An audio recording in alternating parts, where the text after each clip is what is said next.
Hello and welcome to Round 9 coverage of Grand Prix Montreal. I'm Brian David Marshall, joined in the booth by JVL, Jacob Van Lunen, and we are watching Shaun McLaren, the Pro Tour champion, with black-green Constrictor playing against Michael Martone with Temur Marvel. Now, Temur Marvel, kind of the boogeyman as of this weekend. Last weekend we were at the Pro Tour. Coming into the Pro Tour, Mardu vehicles was all the rage, and then Temur Marvel just kind of blew up at the Pro Tour. We saw tons of decks with some number of dissenter sliverants in the main deck. Mardu was really kind of pushed out of the format. And now the format's kind of building on itself. People are figuring out how to beat this Temur Marvel deck. And this weekend, that's the big question, is who's going to have the due diligence to go through, do the work, and figure out how to beat this deck while not just losing to everything else. And here you see Shaun McLaren attacking, same as last time we saw him playing in the feature match area, with a Grim Flayer here on turn 3. The Grim Flayer lets him look at the top 3 cards of his library, put them back in any order, or dump any number of those into his graveyard. Pretty good when you're looking to get to Delirium. Ain't gonna take a just puts 1 in his yard, puts the other 2 on top, and then follows that up with Nissa. And that is going to put a plant token into play. It's got to be a scary start for Michael here. See that on the other side of the table. Cycles his Center Sliverance there. Yeah, and that's the card that we've seen Shaun McLaren blowing out Marvel opponents with since the beginning of the day. Yeah, and the Marvel player is also playing it to get some edge in the mirror. Then you see Nissa, Voice of Zendikar.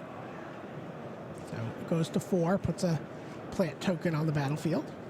Yeah, Nissa Voice of Zendikar combos really nicely with Whiny Constrictor. The thing is, when you -2 that Nissa Voice of Zendikar, you're going to get 2 +1/+1 counters on every single one of your creatures. And you just start serving for huge amounts of damage. So is that going to be the play here? Yeah, it is on turn 4. There's the Winding Constrictor. Is that another Winding Constrictor? Oh my goodness gracious. Oh boy. This Nissa minuses to essentially permanently overrun his team at this point. So if he goes -2 on Nissa, which he's doing right now, he gets to put 3 counters on each creature he controls. That's going to draw a Harness Lightning. I would imagine so. If on one of the Winding Constrictors. If you got it, you got to fire it off here. There's no if, and, or but about it. Yep. See, it's still a 2-turn clock, though. But now he gets 2 counters, which is still great. He's going to hit for 6. And again, sift through the top of his library and really kind of customize his draws. Yeah, and looking at that, it looks like the world is his oyster. I think there's a pair of Nissas and a Rishkar on top of his deck. Wow. Yeah, and I mean, a Pima Renegade here, again, it's going to put multiple +1/+1 counters on these things. And here we're just seeing how powerful Whining Constrictor is. This is an insane card. This standard format has some really powerful effects. In fact, next turn could just minus Nissa, play Nissa minus Nissa. Yeah. 4 +1/+1 counters, please.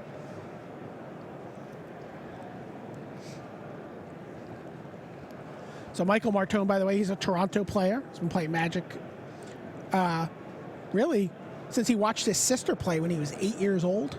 Oh, wow. He's 19 now, and so he's been playing for a little bit more than a decade. That's awesome. As somebody who also learned from an older sibling, it's well, here you go. Great bonding moment. Look at this. Minus Nissa, Voice of Zendikar. Play Nissa, Voice of Zendikar. Minus Nissa, Voice of Zendikar. Yeah, and he's got 6 counters on all of his creatures. Oh, by the way, that Grim Flayer is a Trampler. Yeah. And that's the game. That's it. Michael Martone just scoops him up. Yeah, I mean, it didn't matter how he blocked. He was dead. he could prevent 8 points of power from coming across with the Whining Constrictor, and he'd still be dead. I mean, that's just absurd. Yeah, absolutely. We'll see how Michael Martone recovers from that beating in Game 2 right after this break.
Welcome back to Round 9 coverage here at Grand Prix Montreal. So, Shaun McLaren, the Pro Tour champion, Pro Tour finalist, 4-time Grand Prix top 8 competitor, up a game here and in great shape to go 9-0. But while those guys sideboard, let's check in on the Maximes, Auger and Aubin. So a Maxime mirror match? Yeah. Blue-red control versus Temur Marvel. And this is a really interesting matchup. From what we've seen in the first game, blue-red control seems to have a pretty heavy advantage. Games 2 and 3 gets a lot closer, though. From what I can tell, it looks like Maxime Auger has 88 energy. Oh, my goodness. No, he has 60.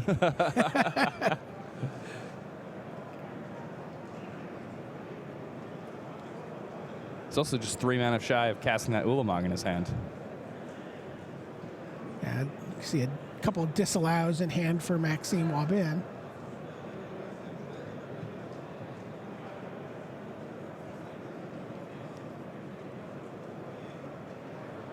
So, cycling a sensor for Auger. There's a Woodweaver's Puzzle Knot. So you can get him to 91 energy. Or 19. And you'll notice there, even though Maxime has, tons of counter magic in hand, can do whatever he wants, he's not going to bother to counter that puzzle knot. Oh, his opponent has plenty of energy anyway, and even if his opponent didn't have a lot of energy, he still wouldn't bother countering that card because he's going to counter the cards that use the energy. Cards like Whirler Virtuosos, the Aetherworks Marvels. He also kind of wants to counter an Ulamog or if something like that comes along. Absolutely. Those are the cards that matter to him. All right, here's a Glimmer of Genius now. That's going to earn a negate. Yeah, the thing that's really good about Auger's list here in Game 1 against the blue-red control deck is that he has Glimmer of Geniuses, and he also has a Torrential Gearhulk. So he can pick fights on Maxime's or on Aubin's end step. Yeah, look, there's multiple things that need to be countered. Now here comes a Chandra Flamecaller. That has to draw a counter. He starts to whittle down the hand from Aubin. Was that a commit to memory? That was a commit to memory. And what's a little bit crazy here is that Maxime, with just one disallow left as an interactive spell besides commit to memory, we could see a memory here. Wow. Eventually. Well, he did just draw a Torrential Gearhulk, so he might be able to flash it back at the end of turn. Auger also has a Torrential Gearhulk.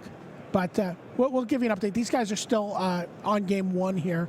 We're going to go back to our main table and watch Pro Tour champion Shaun McLaren and see if he can close this out against Michael Martone. So turn 2, Woodweaver Puzzle Knot from Martone. Is that a little surprising to you? We've seen the puzzle knots coming out a lot of the time.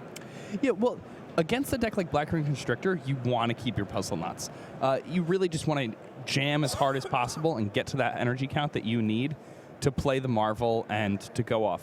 Now, of course, it's a shame if your opponent ends up dispossessing your Aetherworks Marvels, but you have to go for that, if you will, perfect draw.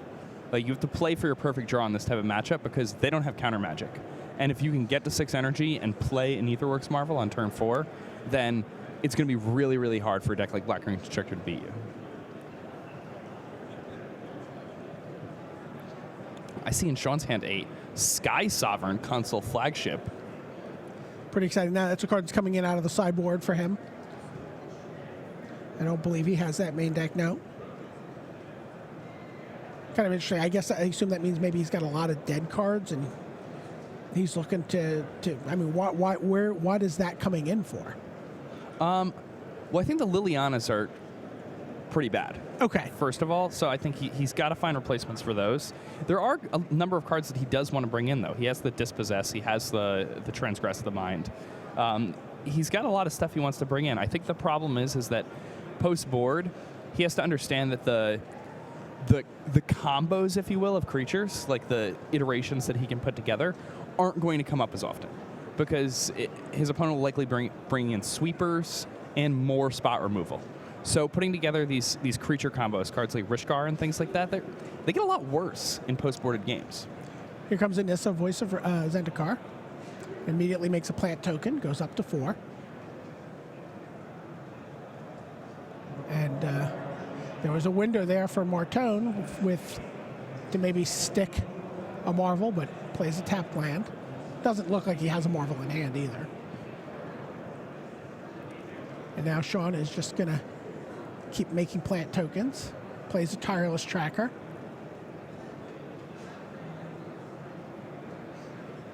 Kind of like another Planeswalker here. Yeah. And gets a clue. Now Martone's going to sacrifice his puzzle knot and go up to 8 energy. But again, still missing that essential piece of the puzzle. Oh, wow, look at that. There's a Radiant Flames in hand for Michael Martone. Oh, wow. And he is going to be able to clean up this board before things start getting out of hand. And that's exactly what he does. Now, you still have a Nissa to deal with. Yeah, and that Nissa's loyalty is getting dangerously high at this point.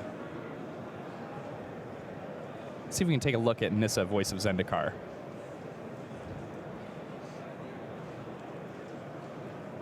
See what's in store for Michael Martone. Should he not deal with that card?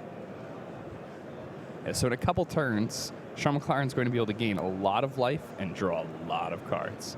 And the thing about that's interesting is that the card power disparity of power level of how much it matters in Michael's deck is so wide that even if Shaun is able to draw tons and tons of cards with this Nissa, if Michael just somehow gets an Ulamog out, it doesn't matter at all. Well, there's a Transgress the Mind. He's like, okay, what's up? What's happening here? And you see the Torrential Gear Hulk. And that's a nice turn to have that, because now that Torrential Gear Hulk can get stripped out of Michael Martone's hand. And Michael Martone, doesn't have an instant in his graveyard.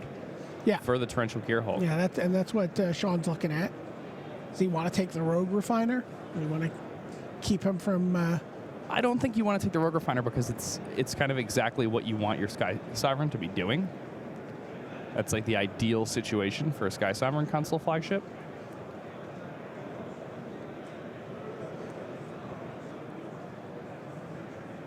He's thinking about it, though. Yeah. Shaun is giving it some thought. The thing about Rogue Refiner is it does get you deeper into your deck. And ultimately, that's what he decides on. He's like, you know what? You can have your puny Torrential Gear Hulk. Yeah. I mean, it's a 5/6 for 6 mana. We don't play those in Limited anymore. So 6 land for Martone. Gets him up to 9 energy. And he just drew a Marvel. Wow. He just ripped a Marvel off the top of his deck. And now he's going to go 6 cards deeper into his deck. There's an Ulamog. We saw Shaun McLaren rip exactly the right card earlier in the day. He's going to take out the Nissa. He's going to take out a Blossoming Marsh. And what can Shaun McLaren do about an Ulamog? The Ceaseless Hunger. And I Nothing. don't think he can do much. He can't do anything, he says. Gonna pick up my cards. Yeah. We'll play another game. Game 3 coming up here between Temur Marvel and Black Green Constrictor. Seeing who's gonna go 9-0 here on day 1 at Grand Prix Montreal. Wow. Yeah, that's what you need. You just need to draw that. That's always the problem with hand destruction, right? There's still all these great cards in your opponent's deck. Yeah. The worst is when you Thoughtseize your opponent on turn 1 and you take the only card that matters and they just curve out on you. I feel like it happens all the time. Yeah. It's almost like the deck is built to optimize getting all those cards. I see the players again, double checking their sideboard plan, moving around. Oh, well, someone has an Ulamog. It looks like Auger, probably just eventually got to enough lands to cast that Ulamog. At this point, we see he's got 11 lands in play. He still has, 8,882 energy. So, yeah, energy flooded here, really. Yeah.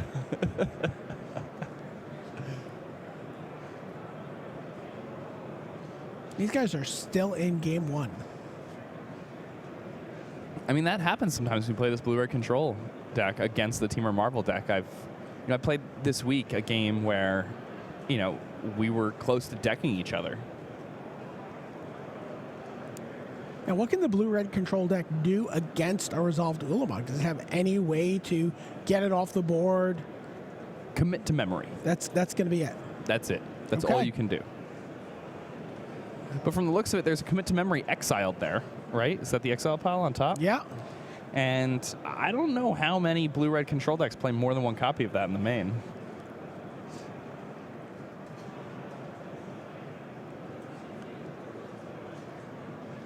There you get a look at commit to memory. Card super sweet with Torrential Gear Hulk. Basically, if you have commit to memory in your yard, you can use Torrential Gear Hulk to target that instant in your graveyard, but then you can play the memory side.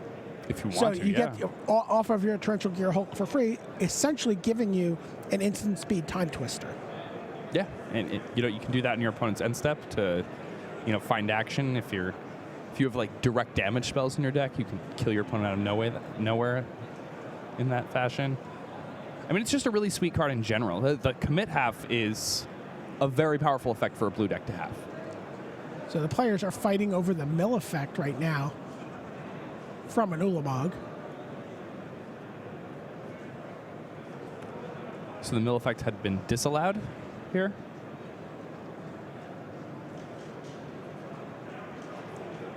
But a Wandering Fumarole is getting in the way.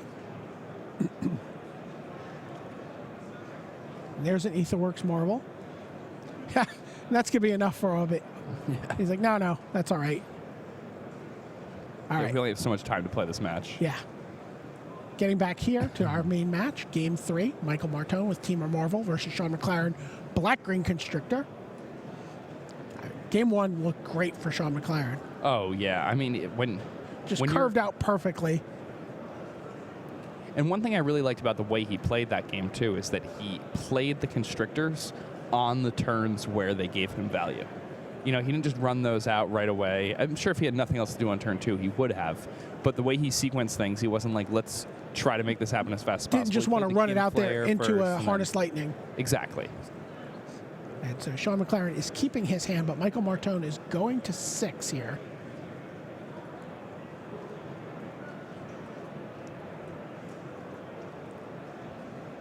It's always a rough spot to be in, being on the draw in Game 3. You fought your way back. It's kind of funny, Shaun McLaren, someone who's known for the Splinter Twin combo, one of those kind of like format warping decks where you're like, oh, the bad guys. On the side of Angels here today. Yeah.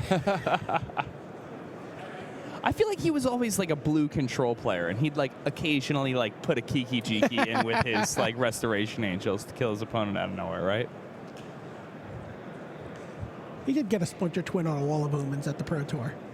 Yeah, see, that's the kind of stuff I expect from Shaun McLaren. I don't expect him to be putting his Splinter Twin on his Pestermite or his Deceiver XR. He did that too. I'm sure, not when I was watching. Not the way I remember it. That's not the Shaun McLaren I remember. Here we see Michael Martone looking to go 9-0. He's got to win one more game. Probably not doing it with this hand. If that card on the left is what I think it is, yeah, it's an island. I don't think he can keep this. Nope, and he says nope. Going to go down to 5.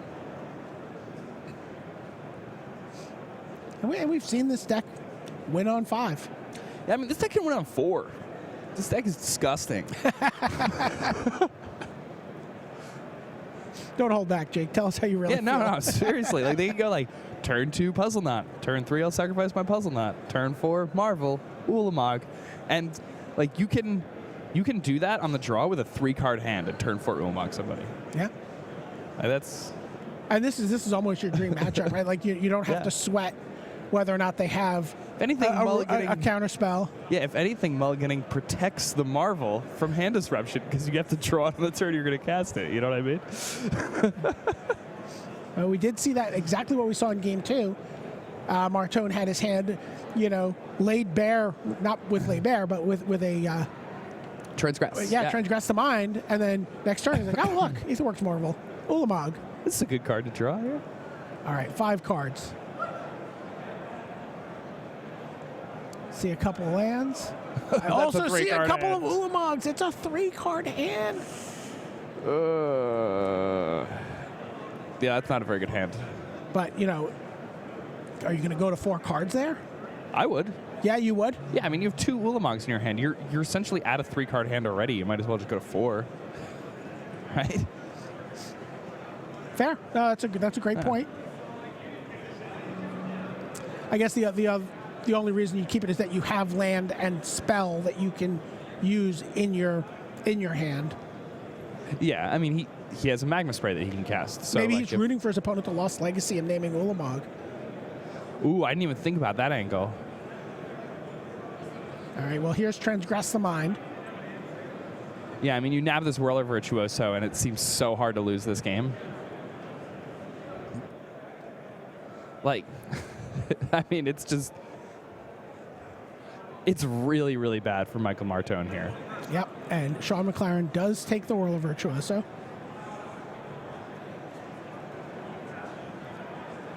And Martone finds a second land. You know, Whirler Virtuoso is a really sweet card. I was excited about playing with that before it was in all the degenerate combo decks. And here is Nissa, Voice of Zendikar. Goes to 4. Look at Michael drawing lands off just the ripping top. lands. 7 more turns of that, and he's set. Yeah. This is how it happens. This is how you get your first loss. Are we going to see Gonti, Lord of Luxury, come down here on turn 4 from Shaun McLaren? Is he just going to take his opponent's, best card in the top 4? He is. What's he going to take? Oh man, not a single land in there. I don't know. There's a negate there. Yeah, I think that's good. what he's going to take. Yeah. Especially knowing the contents of Michael's deck post board too. I mean, you're playing against Radiant Flames and whatnot. Oh wow, here's an Attune with Ether. Yeah, Michael's doing his best to make a game out of this. Yeah, I mean this could be a game. Again, like Michael could just draw a Whirler Virtuoso and then draw a Marvel. Or draw a Puzzle Knot and then draw a Marvel. Or draw Radiant Flames here and just sort of level this. Level the board. With his 3-card hand. But as it stands right now, that Nissa is threatening to run away with this game.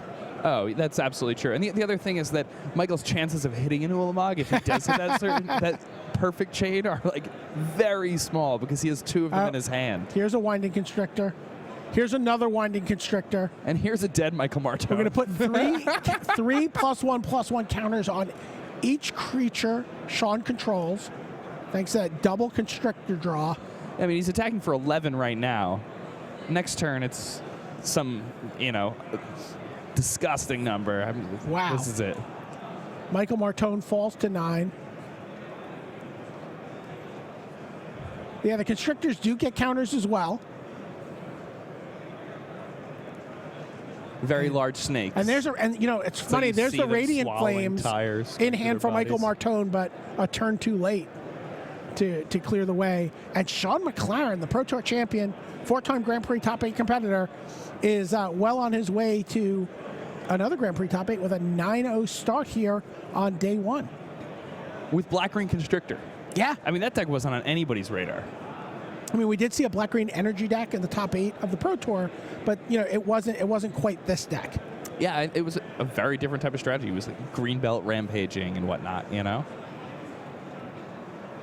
right.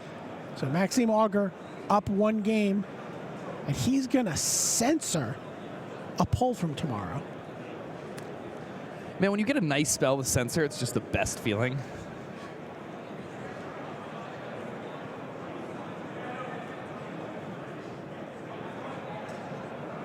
Do you feel what I feel? Do you feel Maxime's about to censor a Torrential Gearhulk on the following turn? Here comes Disallow into Negate.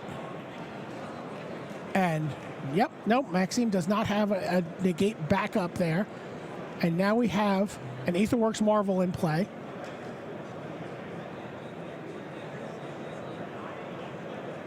But only 5 energy. And Maxime's hand is about as bad as it could be when you're stuck on 5 lands. He has a Glimmer, which is pretty nice, but then he has a Dragon Master Outcast and a pair of Torrential Gearhulks. So what are you going to do? You're going to Glimmer here, find another land?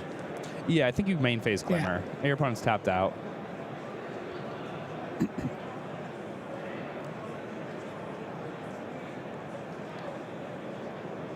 Keeps the land, pushes Magma Spray, gets the thing in the ice. Huh. That's a way to get Ulamog off the table. I mean, you got to cast the thing in the ice after the Ulamog and then somehow cast enough spells to go bananas, but... Well, he puts the thing in the ice on the board and crosses his fingers here. Yeah, I mean, the cards in his hand are way too expensive for him to expect to be able to pull all of that off after... After an Ulamog hits the table. Well, here's another energy source for Maxime Auger. He just drew another... Oh, he also has Harness Lightning, as well as another Aetherworks Marvel, either of which will give him the energy he needs. So he plays the Marvel, gains 2 energy, legends a Marvel into the graveyard, and spins the Aetherwork Marvel. Right, what is he going to find? What do we get? 6th card. Is that an Ulamog? No. I think it's just a Glimmer of Genius. All right. I like I'll take it. Yeah.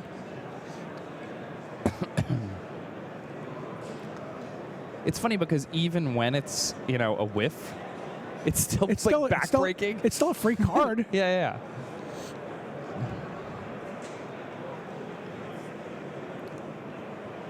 You're still scrying 2 and drawing 2. Did he remember to scry there? Not sure. I think he just drew 2. Yeah. That's okay though. He looks like he's in a pretty solid position at this point. He's thinking about just killing that thing in the ice right now. And he does.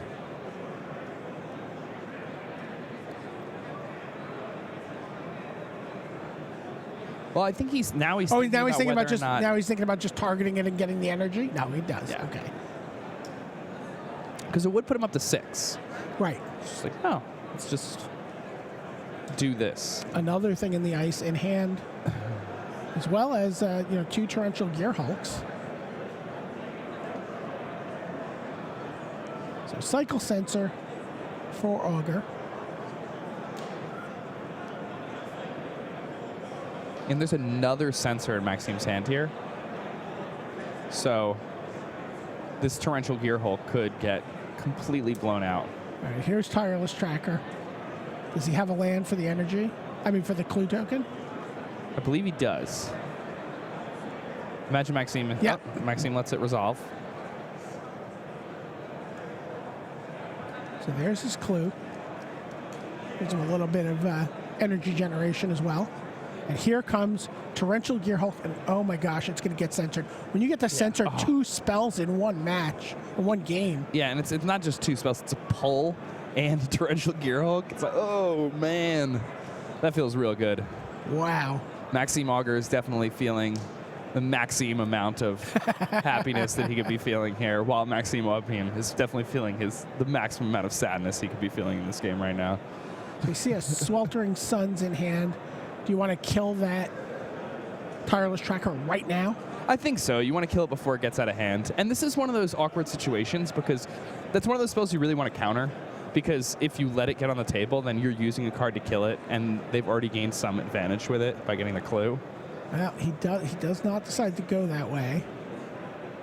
And Aether Hub generates an energy, generates a clue, which will be converted into energy. And in comes the Tireless Tracker.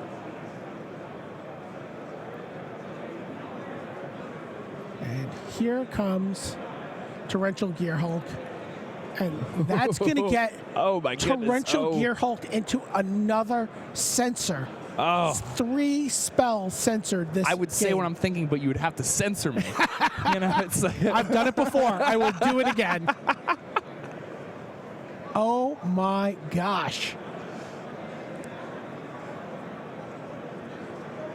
That's like the fantasy. Yeah, this is how you draw it up. Yeah. This is what you dream I'm about. gonna go to the GP. Yeah. I'm gonna just censor a pull from tomorrow and 2 torrential gear hulks. It's gonna be great.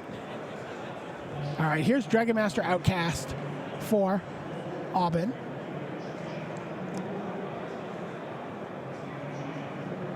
Crack a clue. Go to 5 energy. Likely too late for that to matter. I mean, things are getting out of hand on the other side of the table. Let's get a confiscation coup, that Dragon Master Outcast. And that's going to give him another spin of the wheel, too. And here comes Torrential Gear. He's like, I dare you. I dare you. Can you imagine the 4th sensor here? Yeah. Oh, man. I'm actually disappointed that didn't happen because I feel like everything else has gone my way so far this game, and it's just been.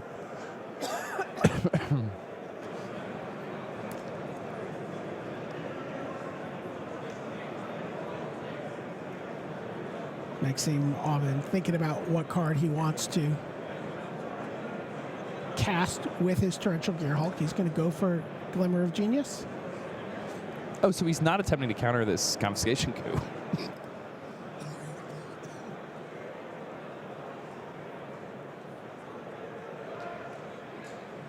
Draws 2 cards. Says, sure, take it. And then Auger spins his Aetherworks Marvel. And what does he get? I see another Marvel. Rogue Refiner. Oh, There's Ulamog. I'm happy he didn't hit one the first time, though, because we wouldn't have gotten to see all of those sweet, sweet sensors. The Torrential Gear Hulk and a land get exiled. Ulamog hits the table and rumbles in for 8 here. 9, sorry. I'm happy that Aubin is continuing to play, though, because, No, that was it. Those buttery sensors, I just want to, like, savor them. I don't want to. I've been chewing so long, I don't want to swallow. Temur Marvel goes to 9-0 on the back of 3 sensors from Maxime Auger. Gets a pull from tomorrow and 2 Torrential Gear Hulks. He's going to be thinking about that all night. Yeah, he's going to sleep like a baby. Maxime might also sleep like a baby, Maxime Aubin, but a colicky baby. Yeah. Might be a little sore about that one. Yeah. Not all babies sleep well through the night. Dad facts. Okay, so I know we do have another match going right now. We're going to check in on it as soon as they're ready to switch us over. It is also going for undefeated, and that's it's going to be a Temur Marvel mirror. I know Paul Dean undefeated with Temur Marvel. And those mirrors take a long time in post-ported games.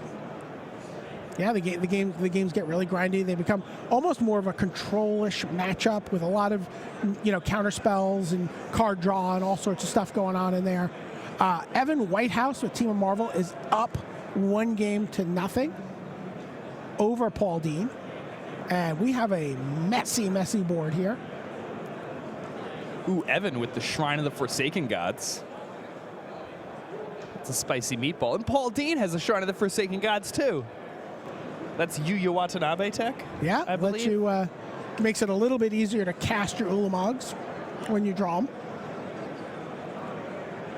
We see a Glimmer of Genius, and it looks like this is all in response to a confiscation coup, which is taking Tireless Tracker from Paul Dean.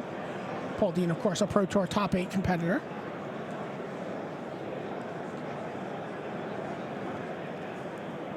Yeah, Paul Dean is also a Canadian native, I believe. He is. Hometown hero, if you will. I don't know if he's from here. He's from Toronto. That's pretty top close. 4 of Pro Tour Battle for Zendikar. Evan Whitehouse is from Connecticut. He just started traveling to GPs this year. He's played in about 10 so far. He has a number of 10-5 finishes, 1 11-4 finish. And, he's looking to do maybe a little bit better here with if he can get off to a 9-0 start.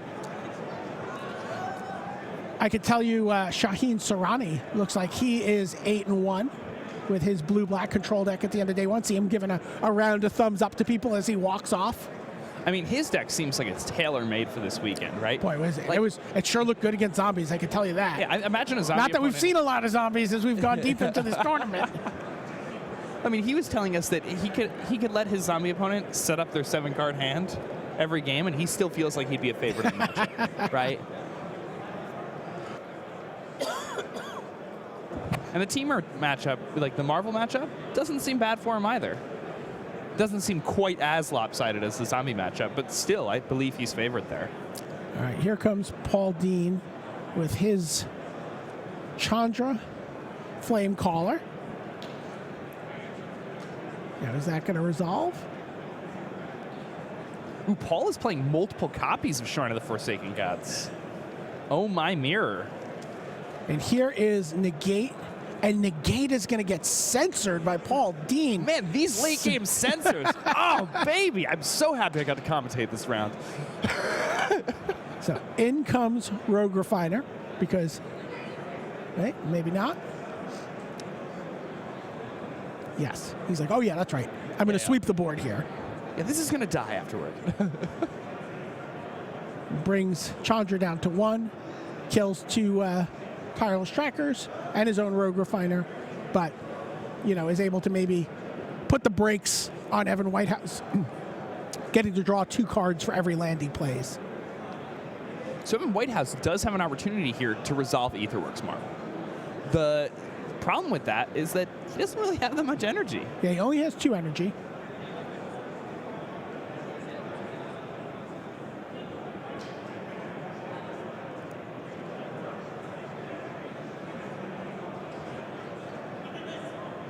So, Lumbering falls, lumbers in, kills Chandra. And I like the patience there from Evan, even with Paul being tapped out. I mean, you know that Descender's Deliverance is a real card. So Paul draws Glimmer of Genius. He has a lot of energy, plenty of mana. Maybe his opponent's guard is down here.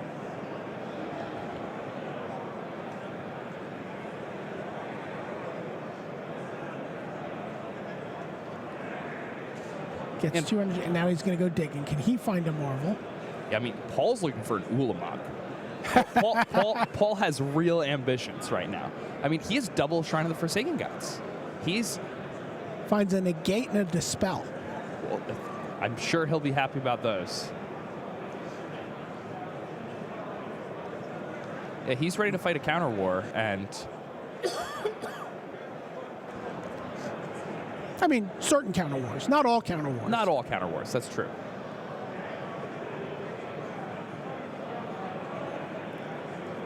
Evan goes digging. Spell of his own. And we're going to cycle a Dissenter's Deliverance. And there's another Marvel for Evan. He's got 2 in hand now, which matches the amount of energy he's got play. Yeah. Yeah, we've seen a lot of post-board Marvels having trouble getting the energy they need in these matchups this weekend. And interesting, I wonder if Paul Dean has come to that same conclusion, because you see he still has his Woodweaver Puzzle Knot in for game 2 here. That's true. Yeah, and that's surprising to me, actually. See if he's come to that same conclusion about how difficult it is to keep your energy level up in this match. All right, Paul cashes in his clue.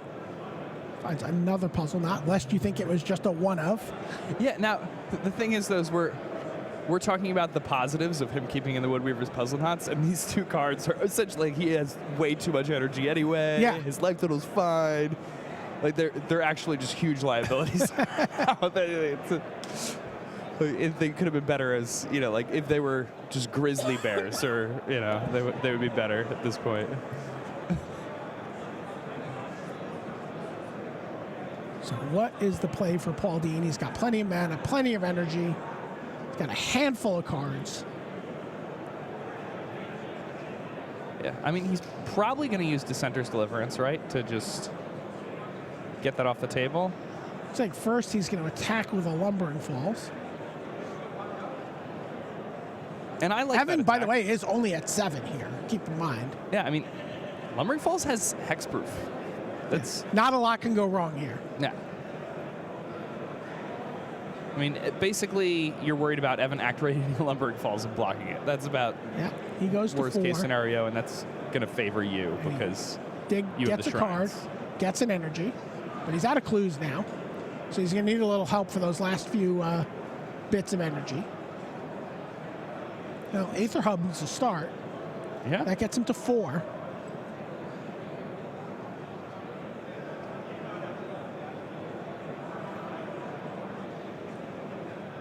Does he have a Rogue Refiner here? Or... No, he has another Aetherworks Marvel, and that is going to get him to 6 if it resolves.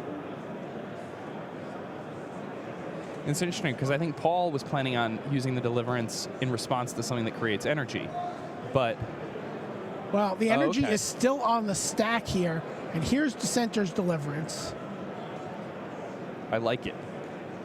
and that's going to Good earn timing. a Dispel from Evan Whitehouse. Paul's going to come back with a Dispel of his own, and that is going to earn a Negate from Wow. Evan. Good got an old-fashioned old- yeah. Counter Wars. Yeah, it's on the stack. But there is still another Negate in hand for Paul Dean. Nothing left here for Evan. Yeah, and there we saw Paul was able to use a Descender's Deliverance to kill 2 Aetherworks Marvels. So, that was awesome. That was pretty awesome. And here, he will be rewarded by the magic gods by drawing Ulamog. No. All right. Well, he still might. He drew a Rogue Refiner, so he's got another shot here at an Ulamog. Yeah, and he can still Ulamog, cast who it is this turn. actually essentially It happened! essentially a magic god unto Yes. himself. All right, he's got enough. Play that land and cast that Ulamog, my friend. 4, 5, 6, 7, 8, 9, 10. This is how it was meant to happen, too. Maximum sweat off the Rogue Refiner with Xaxes, you know? Like, oh, man, this round has been a pleasure.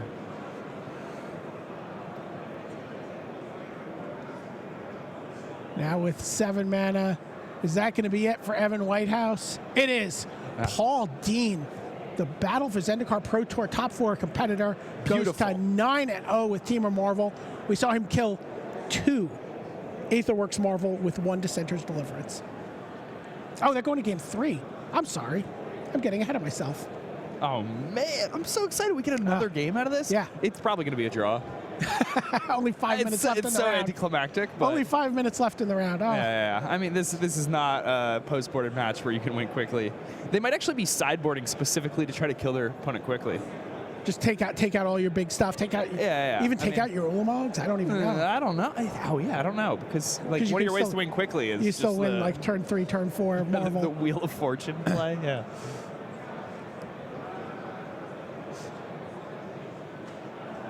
And it's so dangerous to do that because if you go for that, your opponent can just be like, "Oh, well, I actually didn't sideboard that way. Negate. Now I'll play my own." That's the end.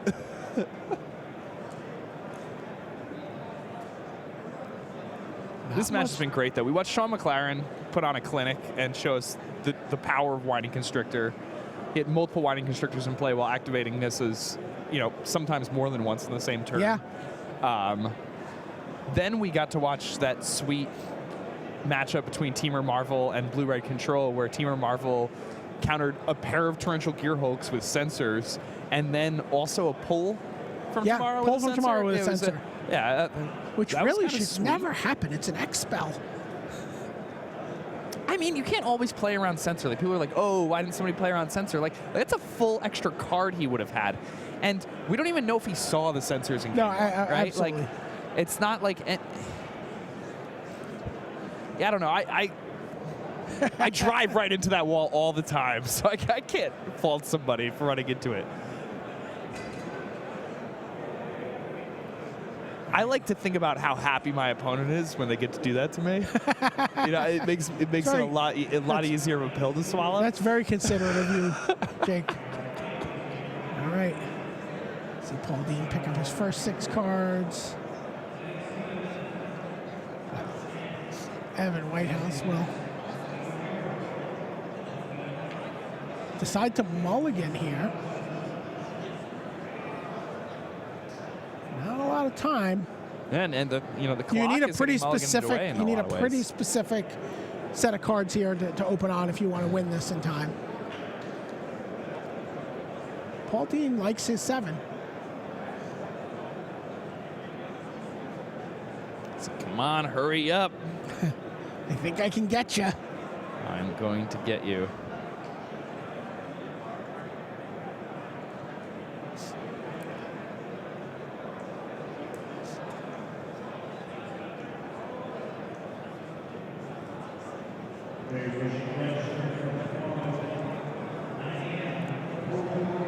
See land and spells. Pushes something to the bottom. And we are off. And it looks like Evan's got a decent amount of counter magic and the 2 lands that tap for blue mana, so it's unlikely that either player is going to be able to finish this one off in time. I've seen crazier things. So, oh man, I love that Mirage Island. That's one of my favorite islands ever, by the way. I actually have 24 of that island. Do you really? And that's the island I use, so that's why I got so excited about it. I'm normally not a land guy. I'm not like an art person. Yeah, no one's a land guy until they see their land. Yeah, it's like, oh, that's mine. I've been using that forever. So, turn 2 puzzle knot. And Paul Dean is up to 5 energy. He's going to play a Rogue Refiner this turn. It looks like he does it. No, that's not a Marvel. It's a Dissenter's Deliverance I was looking at.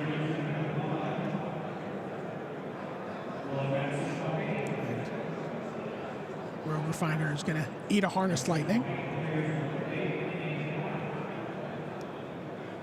Yeah, Paul's looking pretty good this game. Cast a Tune with Aether. Go get his 4th land. Gets to find a forest. Now these Rogue Refiners are getting full energy value, as opposed to him needing to use 1 energy before getting the 2. And there's another Rogue Refiner. And here with Evan on the mulligan, having to use a full card to deal with the first Rogue Refiner, Paul's got to feel like he's in a really good spot. Both players drawing Ulamogs this turn. You know what's crazy is that Ulamog is not that bad of a draw step for Paul. Like, I understand when the time is like this, it is. But he's playing just that 1 extra copy of Shrine of the Forsaken Gods makes me feel like they're like in this post-boarded mirror. Like, it's not a bad draw step. It's not just that mulligan it is for everybody else. Sure. Like, maybe Paul just broke it by putting 1 extra Shrine of the Forsaken Gods in his deck. Well, This is why we play. He just drew an Aetherworks Marvel. Can he afford to just run that out there? I don't know. I mean, there's not much time left, but in the same sense, like, your opponent has all that mana untapped. Like, let them breathe first. Under a minute left.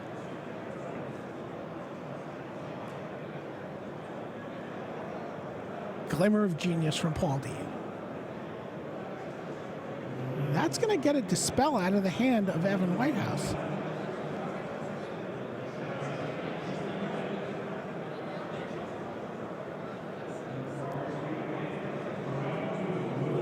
So we're going to see Dissenter's Deliverance get cycled there. And I think Paul's looking for some way to protect the Marvel, because I don't know if he has a negate or a Dispel in hand. Okay, and now we see this is turn 1 of extra turns here. That means Paul Dean is going to get turns 1, 3, and 5. So he kind of needs to find this Ulamog now. Yeah, Evan only has 2 turns left. Yeah, so Paul's in the situation where he's either going to draw or win. Evan's in the situation where he's either going to draw or lose. So Evan's in don't lose mode, and Paul is in throw, just like vomit on my opponent. This is where they're at. So now Paul's really thinking about, like, can he run this Marvel out there naked and see what happens. You know, I think in some ways he kind of has to, right? And that looks like where he's ended up. Here's Etherwork Marvel. Is there a counter in hand for Evan Whitehouse? There isn't. Oh, wow. It sticks. 6 cards. Is there an Ulamog? There's not. There's a whole lot of nothing. He gets a Woodweaver's puzzle. He does knot. get a Woodweaver's puzzle knot.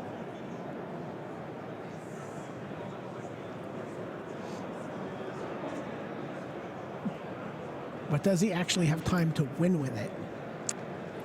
Probably not. Right? Turn 3, and then turn 5 he attacks, and that's not going to be lethal for Evan. Yeah, I mean, I guess he could hit a Flame Caller next turn and be able to conceivably Over 2 turns. put together enough damage. Here's Glimmer of Genius from Evan. Sees 2 lands. I imagine he's got to bottom both of these. Does he have a Marvel in hand, though? He doesn't. I don't think so.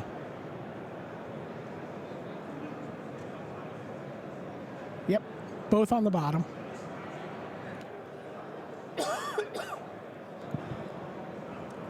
And this is turn 2 of extra turns. So again, 5 extra turns.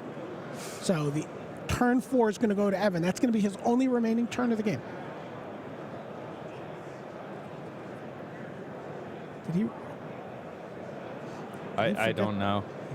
He might have forgotten to draw 2 cards there, but Did he forget to draw his cards? I mean, that could matter a lot, right? Seems like a... so I mean, I don't know. I was Paul trying to can look at these potentially win here, but not with an Ulamog. Yeah, no, Ulamog is not the card he's looking for right now. Right now, he's looking for Chandra Flamecaller.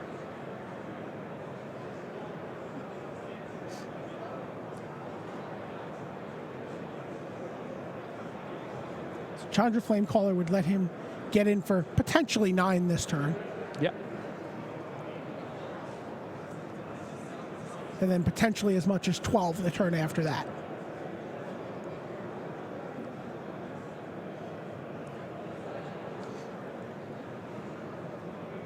Oh, it seems there might be some sort of judge activity involved. Yeah, it sounds like yep. You see the player's hand folded, and maybe they've realized again. So this match has already.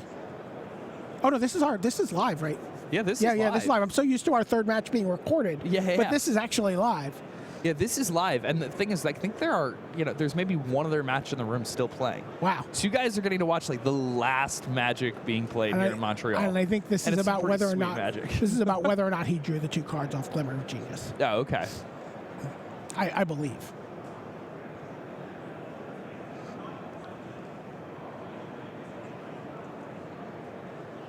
And there are a lot of people standing over there in the feature match area.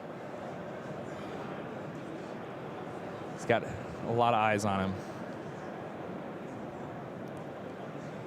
So here is Etherworks Marvel. That's an Ulamog, but like I said, I don't think that's quite enough. He really needs a Chandra. So he is going to Ulamog. Yeah, I mean, But Ulamog can't attack this turn, and he only has 1 more attack step.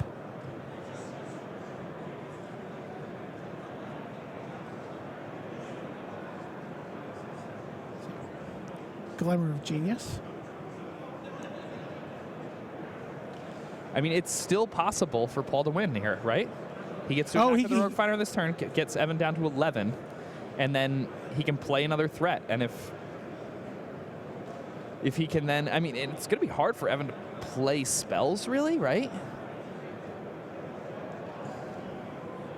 Well, like even something like a Radiant Flames is good enough. Like and he's, drawing and sifting to the bottom of his deck. So there's a whole lot that can happen here. All right, here's another Rogue Refiner. So assuming Evan does nothing, Paul can win next turn. Yes.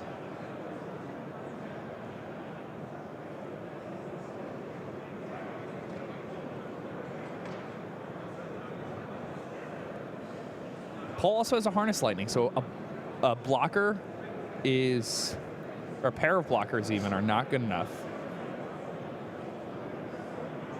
Not that a pair of blockers is really possible in any other way besides Warlord Virtuoso, which would be 3 blockers, which would be good enough. All right. Evan's going to fall to 11. Yeah, and this is going to be crazy. If Paul's able to win on turn 5 of turns. Well, here is Etherworks Marvel from Evan Whitehouse. He's going to spin his wheel, and if he can hit an Ulamog, then it's a draw. It should be a draw. He's just going to do it face up. There's another Marvel. One more card. It's not Ulamog. So he does get the confiscation coup. So he can take a Rogue Refiner, but that's not good enough because Paul has the Harness Lightning. And there's the hand. Okay, Paul Dean. On turn 5 of extra turns, Paul Dean able to close it out. He broke the format. He has 2 copies of Shrine of the Forsaken Gods in his hand. I'm calling it right now. It's the coolest. Wow. So a couple of Pro Tour top 8 competitors going 9-0 here. And that is going to be it here for day 1 of Grand Prix Montreal. But that's it here for round 9.